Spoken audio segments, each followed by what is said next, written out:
people usually don't gain a lot of weight. It's going to be more harmful for your body to keep smoking than it is to gain a few pounds. So, we recommend not using cigarettes as a means of controlling your weight. But there are certainly things that you can do while you quit to make sure that you don't gain weight.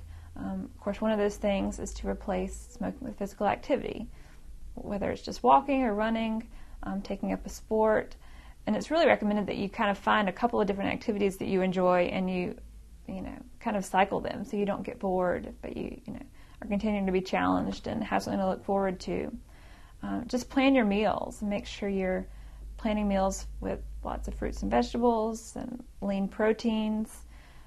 Don't eat lots of sugar, and especially don't drink lots of sugar. I think a lot of times people who quit smoking do drink a lot just because it gives them something to do. But don't drink juices and soft drinks. Make sure you're drinking water, herbal teas, those kind of things. Also, you may want to keep on hand healthy snacks, whether it's carrot sticks, pretzels, popcorn, things that will give your hands and your mouth something to do, but without adding a lot of extra calories into your diet.